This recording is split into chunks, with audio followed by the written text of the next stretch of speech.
Do you want to talk about Brightburn? I saw Brightburn.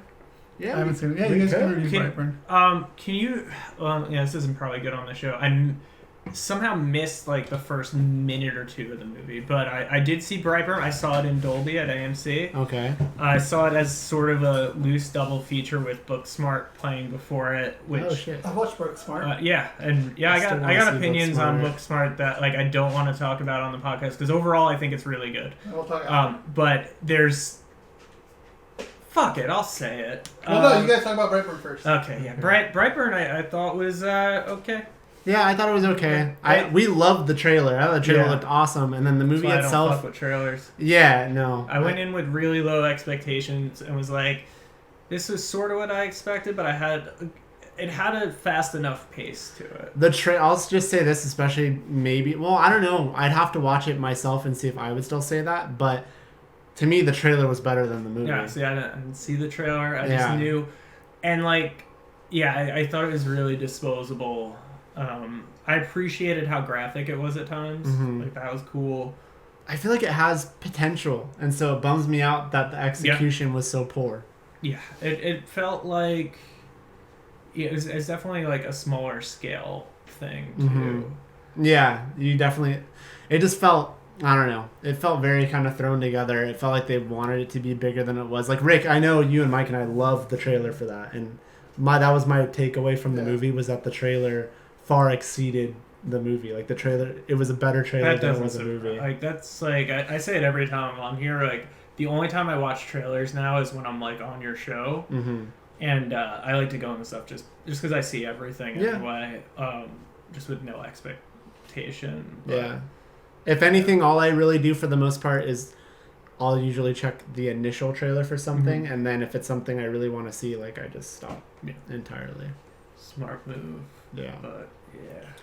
There's that. I know you got a little bit of bedtime there, Rick, but there's not going to be a ton of Brightburn discussion, so you guys can... I get couch time again. You guys talk about Booksmart. No, Booksmart. He's going to say what he's going to say. You are going to say. Okay. So, is this spoiler? It might get vague. I could not get spoilery. Because I do want to Or I could get spoiler. Alright, so I'll just go vague on it. I'll cover my ears. No, it's not. I don't... To me, Booksmart is mostly very, very, very good. Yeah. I think the character stuff is strong. It's funny. It's well made. There were... I like Billy Lord. Yeah, Billy Lord, Carrie Fisher's kid.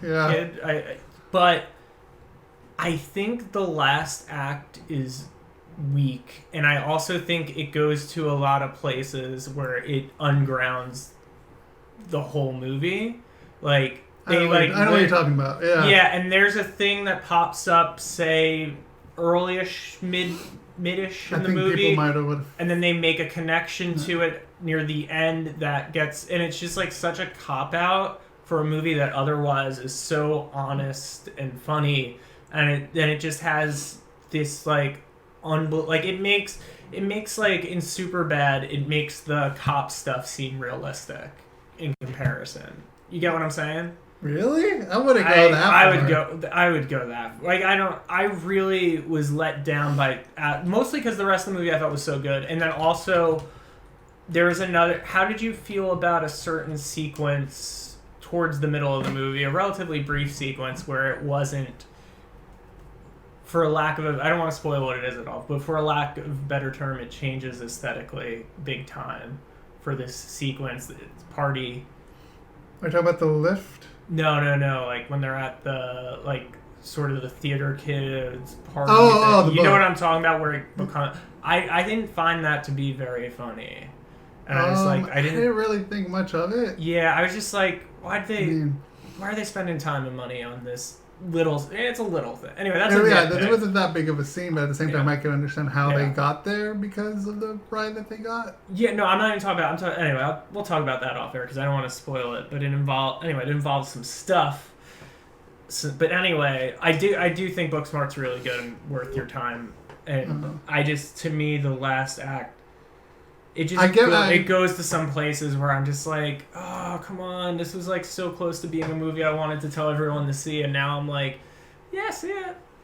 I'd say I definitely recommend people to see it. Yeah, like I would still say to see it, but it's because I thought it was good. The story was good. The leads are great. The leads are awesome. Wonderful. Yeah. Jonah Hill's sister and that other chick from Kaylin Denver. Show. Yeah. Also from the incredible cast of Short Term 12, one of the best movies of the decade. Oh, was she in that too? Yeah. Didn't you see that? Which one? Short Term 12? Yeah. Yeah. Okay. I thought you saw it too. It's incredible. Brie Larson. I thought we went together with. Did we? That was part of the press fest. Oh, maybe I did. Yeah. It is a little Probably try to forget it. Probably. That's not a knock on the movie. No, it's not. It's a kind of depressing movie. No, it's not. But like it is. That became a thing because, like, you know, like I'll go see any movie. But guy from the newsroom. Rick had like a whole string of movies that he took me to, and every time I'd come out of them, I'd feel like fucking shit. I'd be like, Rick, why are you taking me to Is this Depressed Fest? Whatever year it was, like, I don't know. Yeah. But I'm actually really curious. Like, I really want to see it, and then I want to see. I recommend it. I want to see how it compares to Good Boys when that comes out, because like those two movies both, like the trailers dropped the same week from what I remember, and they both used the same song in the trailer, and they both look. You know, they both seem like, hey, we're trying to be the new Superbad in a way. Yeah. So I do want to go back to you on that ending though, like. Do you know about Good Boys, Ryan? Before? Yeah. Okay. Yeah. Okay. Yeah. Like I don't. Jacob Tremblay saying bad words. Damn. I don't totally agree with you, but I totally understand. Like it was maybe a little too far fetched. Yeah, and like, and it felt kind of like a cop out, but at the same time, like I was having fun with this movie that it didn't really bother me. Yeah, it lost me enough where it was just like. Up until that point, to me, it was really down to earth and realistic. It was grounded, and it was grounded. Yeah, like to me, like a future classic, and clearly it is going to be. People are loving the movie who have seen it, so I would see it again. Yeah, I guess I would definitely watch it again. But to me, that's like my one like thing that, for me, held it back from being something I thought was truly, truly great, as opposed to really good with like a small asterisk. I don't think it hurt it at all.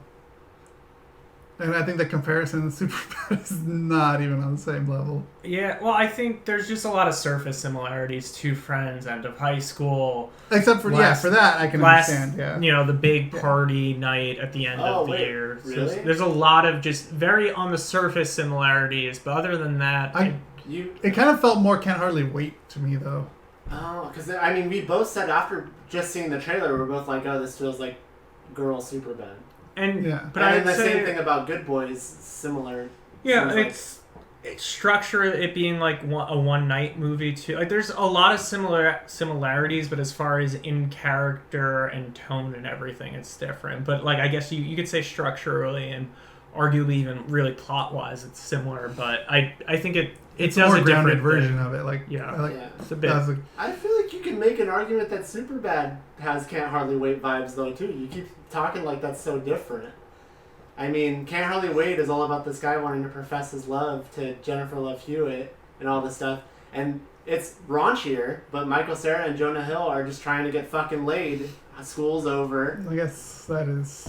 Like, I mean, you could make the argument. Part of the different stories, It's not totally different. By the way, since Superbad's brought up, I need to bring this up every time. How fucked up, in a fucked up, good kind of fucked up way, how good was 2007 as a movie year? You got Superbad, you got Knocked Up, you've got There'll Be Blood, No Country for Old Men, Zodiac.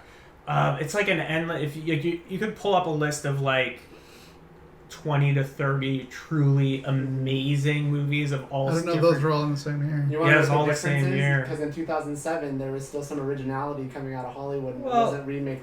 Yeah, but like it's still. That was before the Marvel.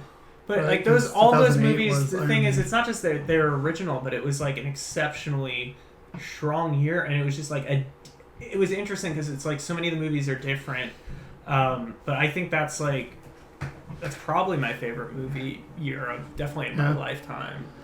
But it's crazy to me how like Juno came out that year. Hot Fuzz came out that year. Yeah, and that's the thing. And these movies have had like some cultural impact too. Like to this day, you hear those movies get quoted and talked about in a way that and just in years since and even years before. I feel lucky that was like and maybe it's not just a coincidence. That was like one of the first years where I was going to the movies regularly, but okay, like I feel like a lot of those movies hold up and really matter. So yeah, some of those like I don't think I've ever put together. Yeah, if you pull up a list, you're gonna see like a dozen other things. Where wait, that was the same year? What? Because you're like artsy Oscar movies, and then fucking super bad knocked up within like 2 months of each other. And Hot Fuzz, I didn't realize fucking came out that year too. Yeah, it was an insanely good year for movies. It was my first Simon Pegg movie.